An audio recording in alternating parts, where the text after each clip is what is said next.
बाहरी कहने वालों के मुंह पे तमाचा तो उसी दिन लग गया जब निर्णायक वोटों से हमारे भूपेंद्र यादव जी सांसद हैं, वो जीत कर आए, भारी मतों से जीत कर आए, तो उनके मुंह पे तो तमाचा उसी दिन लग गया था। सबसे बड़ी बात, तीसरा जो कार्यकाल मोदी जी का होगा वो विकसित भारत के निर्माण का होगा और उसके अंदर भूपेंद्र यादव जी एक मुख्य कड़ी के रूप में अपनी भूमिका निभाएंगे। ये तो हम पहले ही दिन से आश्वस्त थे, जब बिना चुनाव लड़े ही वो मंत्रिमंडल कैबिनेट के मंत्री थे, तो माननीय भूपेंद्र जी का कोई ऐसा तत्व है ही नहीं। वो मोदी जी की तरह 18 घंटे 20 घंटे का प्रतिदिन काम करने वाले व्यक्ति है। हमने सबने उनकी कार्यशैली चुनाव के दौरान कार्यशैली देखी हुई है। एक सेकंड एक क्षण मतलब ये मानो कि पूरी डेडिकेशन से पूरे प्रॉपर तरीके से अपना एक एक समय को और टाइम को जनहित में राष्ट्र हित में मतलब लगाते हैं। देश और अलवर के लिए ऐतिहासिक दिन है। नरेंद्र भाई मोदी तीसरी बार देश के प्रधानमंत्री की शपथ लेने जा रहे हैं और अलवर के लिए इसलिए ऐतिहासिक, अलवर में पहली बार कोई सांसद कैबिनेट मंत्री की शपथ 7:15 बजे के बाद लेना निश्चित है। बड़ी खुशी का दिन है अलवर के लिए। जिस प्रकार से हमने पूरे चुनावी कैंपेन में लोगों के बीच जाकर के सबसे हमने वादे किए कि हमारा यहाँ का प्रतिनिधि निश्चित रूप से केंद्र में बड़ा मंत्री बनने वाला है, आप हमको वोट दीजिए। अलवर जिले के लिए डेवलपमेंट मान लो, पानी का तो खैर मुद्दा यहाँ है ही है, वो तो सभी जानते हैं कि पानी का मुद्दा, उन्होंने भी अपनी बाइट में कई बार ये मुद्दा रख दिया है, कई सभी चैनलों के बीच में पानी का मुद्दा रखा है। लेकिन डेवलपमेंट में भी मैं मानता हूं कि उनके नेतृत्व में डेवलपमेंट में अलवर 4 चांद छुएगा, ये 100% मान लीजिए। भूपेंद्र जी निश्चित रूप से बड़े पद पर विराजमान होने जा रहे हैं और जब वो बड़े पद पर रहेंगे तो जो समस्या है हमारे पूरे अलवर जिले में, सबसे बड़ी पानी की समस्या हमारे प्रतिनिधि ने माननीय भूपेंद्र जी ने एक ही बात कही कि सबसे पहली मेरी जो प्राथमिकता है इस जिले में पानी लाने की है। और चुनाव के बाद भी उनकी, चुनाव जीतने के बाद भी उन्होंने अपनी उस प्रतिबद्धता को दोहराया है। तो निश्चित रूप से आज बहुत ही खुशी का दिन है और हम तो ये कहते हैं कि मंत्री बन रहे हैं, लेकिन मंत्री ना भी बनते तो भी वो नरेंद्र भाई मोदी के इतने करीबी है कि यहाँ के कामों में कोई समस्या नहीं आती। मैं हूं हिमांशु और आप देख रहे हैं राजस्थान तक। देश में तीसरी बार मोदी सरकार बनने जा रही है और मोदी सरकार में अलवर के सांसद भूपेंद्र यादव को भी जगह मिलना लगभग तय हो चुका है। भूपेंद्र यादव के पास दिल्ली से फोन आ चुका है तो प्रधानमंत्री नरेंद्र मोदी के टी कार्यक्रम में भी वो शामिल हुए हैं। ऐसे में अलवर के लोगों में खासा खुशी का माहौल है, लोग खुश हैं, भाजपा के कार्यकर्ता खुश हैं और आम आदमी खुश है। लोगों को खासी उम्मीदें हैं। क्या उम्मीदें हैं, लोग क्या चाहते हैं और पहली बार अलवर का कद केंद्र में बढ़ने जा रहा है, कैबिनेट में केंद्र की जगह मिल रही है। ऐसे में सीधे बात करते हैं और जुड़ते हैं यहाँ लोगों से, किस तरह की उम्मीदें हैं, क्या लोग सोचते हैं और क्या होना चाहिए। अलवर को बड़ी जिम्मेदारी मिलने जा रही है, बड़ा कद मिलने जा रहा है केंद्र सरकार में। भूपेंद्र यादव को केंद्रीय मंत्री के रूप में शामिल किया जाएगा। क्या लगता है कितनी संभावनाएं और बेहतर होंगी, किस तरह से लोगों को यहाँ की उम्मीदें हैं? देखिए, आज देश और अलवर के लिए ऐतिहासिक दिन है। नरेंद्र भाई मोदी तीसरी बार देश के प्रधानमंत्री की शपथ लेने जा रहे हैं और अलवर के लिए इसलिए ऐतिहासिक, अलवर में पहली बार कोई सांसद कैबिनेट मंत्री की शपथ 7:15 बजे के बाद लेना निश्चित है। बड़ी खुशी का दिन है अलवर के लिए। जिस प्रकार से हमने पूरे चुनावी कैंपेन में लोगों के बीच जाकर के सबसे हमने वादे किए कि हमारा यहाँ का प्रतिनिधि निश्चित रूप से केंद्र में बड़ा मंत्री बनने वाला है, आप हमको वोट दीजिए। शहर अलवर की जनता ने और मैं तो कहूंगा शहर की जनता ने तो विशेष रूप से भरपूर समर्थन दिया इस बात पर, क्योंकि यहाँ के लोग बहुत ही समझदार लोग निकले, क्योंकि सब लोग समझते हैं इस बात को, जब नरेंद्र भाई मोदी तीसरी बार देश के प्रधानमंत्री बन रहे हैं तो भूपेंद्र जी निश्चित रूप से बड़े पद पर विराजमान होने जा रहे हैं और जब वो बड़े पद पर रहेंगे तो जो समस्या है हमारे पूरे अलवर जिले में, सबसे बड़ी पानी की समस्या हमारे प्रतिनिधि ने माननीय भूपेंद्र जी ने एक ही बात कही कि सबसे पहली मेरी जो प्राथमिकता है इस जिले में पानी लाने की है। और चुनाव के बाद भी उनकी, चुनाव जीतने के बाद भी उन्होंने अपनी उस प्रतिबद्धता को दोहराया है। तो निश्चित रूप से आज बहुत ही खुशी का दिन है और हम तो ये कहते हैं कि मंत्री बन रहे हैं, लेकिन मंत्री ना भी बनते तो भी वो नरेंद्र भाई मोदी के इतने करीबी है कि यहाँ के कामों में कोई समस्या नहीं आती। लेकिन जिस प्रकार से सूचनाएं आ रही लगातार, जैसे आप बता रहे हो कि जो चाय की पार्टी थी उसमें भी हमारे यहाँ के सांसद महोदय को वहां बुलाया गया है, तो वहां निश्चित रूप से उन्हीं लोगों को बुलाया गया होता है जो मोदी का संभावित मंत्रिमंडल है।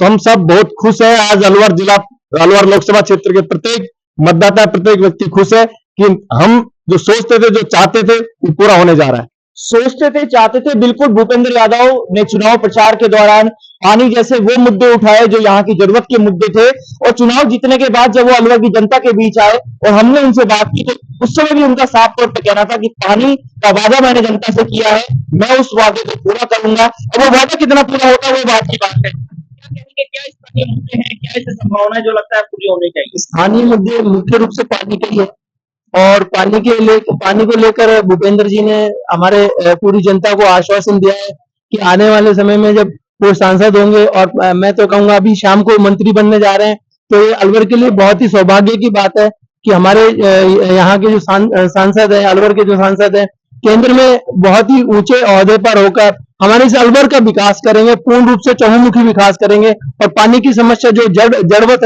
बनी हुई थी बहुत सालों से, उसको भी यहाँ आने वाले समय में उसको दूर करेंगे। लोगों को उम्मीदें हैं, पानी की समस्या है, स्थानीय मुद्दे हैं, विकास का मुद्दा है।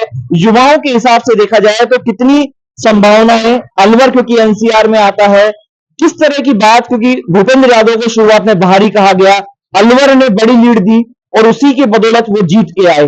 क्या लगता है क्या होना चाहिए? देखिए, बाहरी कहने वालों के मुंह पे तमाचा तो उसी दिन लग गया जब निर्णायक वोटों से हमारे भूपेंद्र यादव जी सांसद हैं, वो जीत कर आए, भारी मतों से जीत कर आए, तो उनके मुंह पे तो तमाचा उसी दिन लग गया था। सबसे बड़ी बात, तीसरा जो कार्यकाल मोदी जी का होगा वो विकसित भारत के निर्माण का होगा, और उसके अंदर भूपेंद्र यादव जी एक मुख्य कड़ी के रूप में अपनी भूमिका निभाएंगे।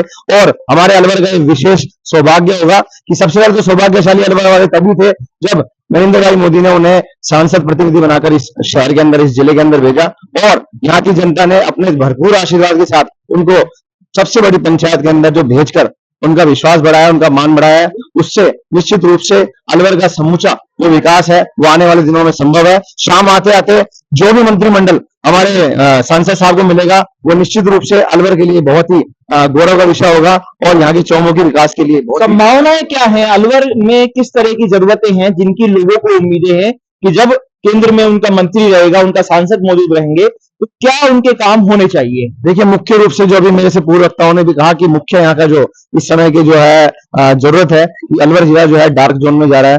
समूचे राजस्थान के अंदर और उत्तर भारत की बात करें तो जो जिले हैं वो डार्क जोन में जा रहे हैं, तो पानी उपलब्ध कराना सबसे महत्वपूर्ण जो है इनकी प्राथमिकता रहेगी। उसके साथ साथ विदेशी पर्यटकों को किस प्रकार अलवर के अंदर लाया जाए और यहाँ के रोजगार को बढ़ाया जाए, वो भी मूलभूत यहाँ पर जो है जिम्मेदारी के रूप में निभाएंगे। तीसरा, युवाओं की अगर हम बात करें तो युवाओं को जो है रोजगार देने के लिए एक स्किल सेंटर पूरे नेशन वाइज का यहाँ पर खुलना चाहिए इस जिले में, क्योंकि हमारा प्रतिनिधि इतना मजबूत कैंडिडेट है।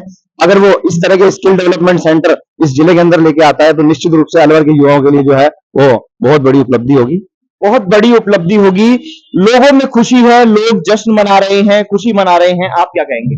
सर, सबसे पहले तो मैं एनडीए सरकार जो भारतीय जनहित में और राष्ट्र हित की जो पार्टी आज पुनः तीसरी बार आदरणीय नरेंद्र मोदी जी जो सरकार बनाने जा रहे हैं, उसकी समस्त देशवासियों को शुभकामनाएं प्रेरित करता हूं कि आपकी राष्ट्र हित की और जनहित की सरकार पुनः आप तीसरी बार बनने जा रही है। उसके लिए आपके चैनल के माध्यम से शुभकामनाएं देता हूं, सभी को शुभकामनाएं देता हूं।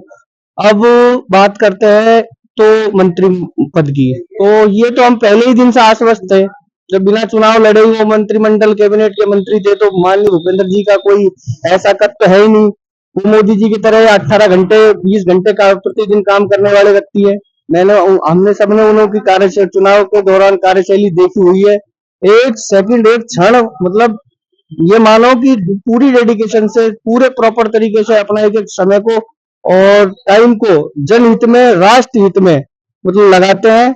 और उनका मंत्रिमंडल में तो स्थान तो तय ही था, लेकिन उससे ज्यादा अलवर के लिए और अलवर जिले के लिए डेवलपमेंट, मान लो पानी का तो खैर मुद्दा है ही है, वो तो सभी जानते हैं कि पानी का मुद्दा, उन्होंने भी अपनी बाइट में कई बार ये मुद्दा रख दिया है, सभी चैनलों के बीच में पानी का मुद्दा रखा है। लेकिन डेवलपमेंट में भी मैं मानता हूं कि उनके नेतृत्व में डेवलपमेंट में अलवर 4 चांद छुएगा, ये 100% मान लीजिए। 100% मान लीजिए, बिल्कुल सही बात है, क्योंकि मोदी सरकार 2.0 में भी वो मंत्री थे, कैबिनेट मंत्री थे, और वन मंत्री जैसा उनके पर बड़ी जिम्मेदारी थी। ऐसे में अब किस तरह की जिम्मेदारी मिल सकती है, क्योंकि इस बार भी कैबिनेट में उनको बड़ा मंत्री पद मिल सकता है, क्या संभावनाएं हैं? आपको क्या लगता है किस तरह की जिम्मेदारियां मिल सकती हैं और उससे लोग क्या फायदा होगा, स्थानीय देखिए भाई किस तरह साहब, फायदे जो भी जिम्मेदारी मिलेगी वो हमारे लिए बहुत अच्छी बात है। अलवर के लिए सौभाग्य की बात है कि एक तो हमारे यहाँ राज्य सरकार में संजय शर्मा जी मंत्री है, एक अलवर शहर अलवर जिले से दूसरे मंत्री भूपेंद्र यादव जी होंगे। तो आप भी जानते हैं कि ये सबसे बड़ा सौभाग्य है अलवर के लिए, आज से पहले नहीं रहा है। और रही बात ये कार्य की, हम जो आगे भविष्य में जो कार्य होंगे वो अलवर शहर के जनहित के लिए कार्य होंगे। जनहित के कार्य होंगे, आम जनता की पानी की समस्या रखी और यहाँ डेवलपमेंट के, क्योंकि एनसीआर का हिस्सा है, उतना विकास यहाँ नहीं हो पाया जितना होना चाहिए था। ये तो अलवर के लिए सौभाग्य की बात है, जैसे माननीय भूपेंद्र जी जैसा सांसद हमको मिला, जो बिल्कुल अमित शाह और मोदी जी के बिल्कुल करीबी हैं। आज अगर भूपेंद्र जी कोई भी अलवर के लिए काम लेके जाते हैं तो मेरे को ऐसा नहीं लगता कि भूपेंद्र जी अमित शाह और अगर नरेंद्र मोदी जी उनको मना कर सकते हैं। दूसरे विकास होंगे, औद्योगिक क्षेत्र में विकास होंगे, शिक्षा के क्षेत्र में विकास होंगे, कृषि के क्षेत्र में भी विकास होंगे। भूपेंद्र जी को चाहे अभी वर्तमान में कैबिनेट में चाहे जगह मिले चाहे ना मिले, परंतु है कि अभी आपके टीवी माध्यम से ही पता चल रहा है कि उनको कैबिनेट में ले सकते हैं। अवश्य अलवर का विकास होगा और संपूर्ण विकास होगा हर क्षेत्र में। अलवर का विकास होगा, संपूर्ण विकास होगा और निश्चित रूप से ये तय हो चुका है कि भूपेंद्र यादव मोदी सरकार की तीसरी जो सरकार बनने जा रही है, तीसरी बार सरकार बनने जा रही है, उसमें कैबिनेट स्तर का उनको मंत्री बनाया जाएगा, बड़ी जिम्मेदारी मिल सकती है। आज शाम को ये तय हो जाएगा कि उनको किस पोर्टफोलियो में उनको शामिल किया जाएगा। ऐसे में अलवर के लोगों को खासी उम्मीदें हैं, तो वहीं यहां पर विकास की नई रफ्तार शुरू होगी। राजस्थान तक के लिए अलवर से मैं हिमांशु शर्मा।